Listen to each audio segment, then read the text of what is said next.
অধ্যাদেশ কালকে দিবে, পরশু দিবে, তরশু দিবে বা 5 দিনের মধ্যে দিবে, তাইলে আমরা এইটা জেনে চূড়ান্ত সময়সীমা দিলেই আমরা এখান থেকে আচ্ছা ঠিক না, বুঝতে পারছি।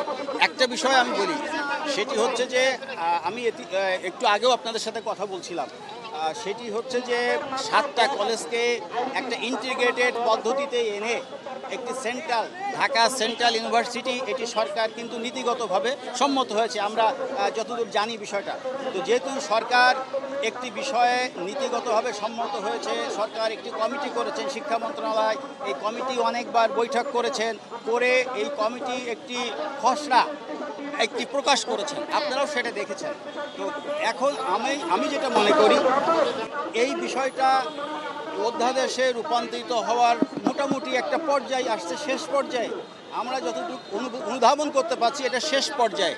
তো এটি আপনারা দীর্ঘদিন ধরে যৌক্তিক আন্দোলন করছেন, এটি শান্তিপূর্ণভাবে হয়ে আসছে। আজকেও আমাদের আহ্বান, আপনারা শান্তিপূর্ণভাবে অবস্থান করেন। এই বিষয়টা একেবারে শেষে, এই বিষয়টা যেহেতু একেবারেই শেষ পর্যায়ে আছে, সরকার মহোদয় একেবারেই যে আপনার এই সিদ্ধান্তটা শেষ পর্যায়ে রয়েছে যেহেতু, তো কাজেই এটা আমি মনে করি এটি আপনারা খুব শর্ট টাইমের মধ্যে এর একটি ভালো রেজাল্ট পাবেন। এই সমস্যাটার অবশ্যই সরকার সমাধান করবেন এবং এটি খুব শর্ট টাইমে আমার মনে হয় এটা সমাধান হয়ে যাবে এবং অধ্যাদেশ আপনারা পেয়ে যাবেন। কিন্তু প্রতিটা কাজের একটি প্রক্রিয়াগত বিষয় আছে, কিছুটা সময় লাগতে পারে প্রক্রিয়াগত কারণে। এটি শেষ পর্যায়ে আছে, আমার জানা মতে এটি শেষ পর্যায়ে আছে এবং আজকেও আমরা চাই যে আপনারা শান্তিপূর্ণভাবে অবস্থান করেন। আপনাদের দাবি দেওয়াটা আমরা কিন্তু অতীতেও দিয়েছি, অতীতেও সহযোগিতা করেছি। ঢাকা মেট্রোপলিটন পুলিশ অবশ্যই যে কোনো ইতিবাচক বিষয়ের সাথে আছে, শান্তি শৃঙ্খলা রক্ষার করার মধ্য দিয়ে, ভালো একটি পরিবেশের মধ্য দিয়ে, আলোচনার একটি পরিবেশের মধ্য দিয়ে যে কোনো কিছু কিন্তু সমাধান সম্ভব। আর এটি যেহেতু এখন শেষ পর্যায়ে আছে, আমাদের আহ্বান থাকবে ছাত্রছাত্রী ভাই বোনদের কাছে, আপনারা এই শান্তিপূর্ণভাবে কর্মসূচিটা শেষ করেন।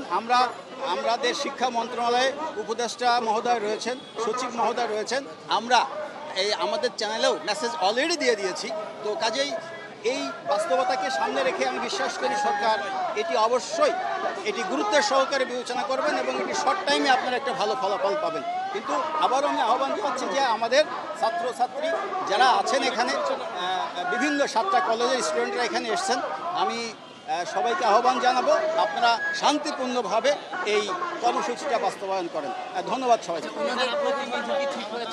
না, আমি এটাও বলছি, আজকেও আমরা অতীতেও তাদের প্রতিনিধি নিয়ে আমরা কিন্তু সচিব স্যার, উপদেষ্টা মহোদয়ের সাথে বৈঠক করিয়ে দিয়েছি।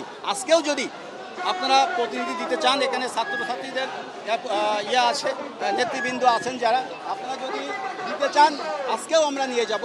আমাদের মন্ত্রণালয়ের সাথে কথা হয়েছে, আজকেও আমরা এটি যাতে আরও বেগবান হয়, তাদের যে দাবি যেটি ছিল সেটি তো বাস্তবায়ন হচ্ছে, এটা বাস্তবায়নের একটি প্রক্রিয়াধীনের মধ্যে আছে। এটি যদি স্পিড হয়, আরও একটি ত্বরান্বিত যদি হয়, তো সেক্ষেত্রে আজকেও আপনারা প্রতিনিধি দেন, আমরা আপনাদের যে প্রতিনিধি এটি শিক্ষা মন্ত্রণালয়ের উপযুক্ত কর্তৃপক্ষের কাছে, সিনিয়র স্যারদের কাছে আমরা এটা দিয়ে যাব। ঠিক আছে, আজকে আমাদের কর্মসূচিটা হচ্ছে অধ্যাদেশ নিয়ে, আমাদের অধ্যাদেশের খসড়ার যে মডেলটা, এই সমস্যাটা যে প্রকাশ করেছিল মানে শিক্ষার্থীদের মতামতের জন্য, সেটা সময়সীমা 9 তারিখে শেষ হয়ে গিয়েছে। আজকে কি 13 তারিখ, আজকে 4 দিন হয়ে গেছে। এখনো পর্যন্ত আমরা গত 11 তারিখ আমাদের বলেছে যে তারা আরও সময় নিতে চায় খসড়া নিয়ে পর্যবেক্ষণ করার জন্য, তারা রাষ্ট্র মহোদয়দের সাথে বসার জন্য। কিন্তু আমরা বলতে চাই যে আমরা এই সময়সীমাটা তারা উল্লেখ করেনি যে তারা 1 সপ্তাহ না 2 সপ্তাহ নাকি 2 দিন না 3 দিন কতদিনের মধ্যে দিবে। আমাদের 12 মাস হয়ে গেছে, বাংলাদেশ স্বাধীন হতেও 12 মাস লাগেনি, 9 মাসে বাংলাদেশ স্বাধীন। আজকে আমাদের 12 মাস হয়ে গেছে, এখনো পর্যন্ত বিশ্ববিদ্যালয়ের শেষ পর্যায়ে আমরা এখন আসতে পারিনি। আমরা চাই আজকে যদি রাষ্ট্রের কাছ থেকে সরাসরি এসে আমাদের নির্দিষ্ট টাইমটা না বলে যায় যে আমরা এতদিনের মধ্যে অধ্যাদেশ দিব, তাহলে আমরা এখান থেকে যাব না যদি না দেয়।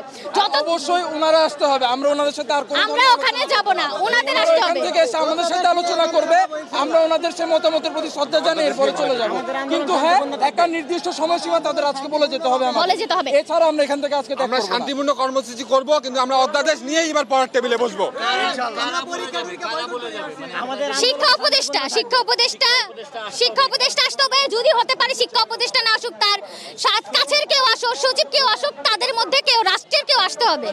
মানে বিশ্ববিদ্যালয় অধ্যাদেশ জারি করেন, শিক্ষা উপদেষ্টার প্রতিনিধি, হ্যাঁ, যারা আছে নিয়োজিত তাদের মধ্যে কেউ আসতে তাদের হবে। মধ্যে কেউ আসতে হবে। লিখিত দিতে হবে আমাদের যে আমরা এতদিনের মধ্যে অধ্যাদেশ দিব।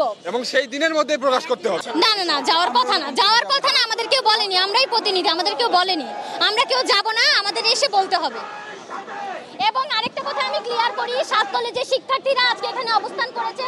7 কলেজের শিক্ষার্থীরা কিন্তু এখানে কোনো ধরনের গ্যাঞ্জাম করতে আসেনি, তারা শান্তিপূর্ণ অবস্থান করতে এসেছে। আজকে যদি কোনো ধরনের মব ক্রিয়েট হয়, সেটার দায়ভার 7 কলেজের শিক্ষার্থী নিবে না। এবং 7 কলেজের শিক্ষার্থীর উপর কোনো ধরনের টোকাও যেন না পড়ে, সেটা আমি বারবার বলে দিচ্ছি।